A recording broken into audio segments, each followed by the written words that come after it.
Assalomu alaykum. Respublika ishchi guruhi vakillari Amangelde mahallasidamiz. Shersaga. Bu holda to'g'ri gapirasiz. Mana hozir Amangelde mahallasiga keldik. Bu yerda yosh tadbirkorimiz. Opa, o'zingiz bir tanishib o'tsangiz, oila tadbirkorligi bo'yicha bir gapirib bersangiz. Men Amangelde ko'chasida turaman. Xudoybergenova Malika Abduvaliyevna. Shu tuyachilik bilan shug'ullanamiz. Oilaviy tadbirkorsiz. Oilaviy tadbirkormiz. Shu tuyachilik bilan shug'ullanamiz. Kredit olib boshladik. Boshlanishda hozir nechtasida tuya bor? Bizda 7 ta hozir. Boshlanishi nechta edi? Bittadan boshlaganmiz. Bittadan boshlagansiz. Xo'p, bu biznesga qiziqib, yana ham rivojlantirish fikri qachon paydo bo'ldi sizda? Shu bittani olganimizdan keyin yana qo'shimcha qiziqishlar boshlandi. Yana oldin qo'shdik. Demak, bu sutdan Bahodir ko'pchilik keladi. Sizda ustingizda o'shalar sutni o'zi anaqasi nima bor? Nima uchun bu sutiga odam ko'p ichadi? Shuni ham izoh etsangiz. Foydali tomonlari asosan jigarlarga, sahrlarga, oshqozonlarga, ichki organizmlarning hammasiga ko'proq ichishi. Asosan jigarga kelishadi. Jigar sirrozlari shularga ichishadi. Immunitet oshadi. Issiq paytdami? Sog'ilgan soqat parno ichishadi. Pishirilmaydi, xom bo'ladi, parno ichishadi. Sog'ilgan soqat. 3 mahal sog'amiz.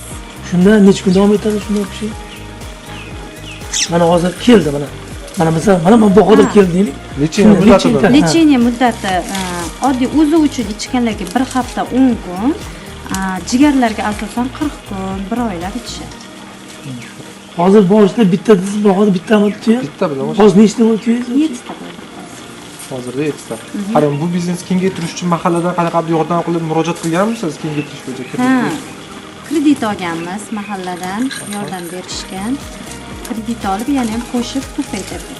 Bu qiyinchiliklarga uchramagansiz bu kredit olganingizda? Yo'q, qiyinchilikka uchramadik, Xudoga shukr.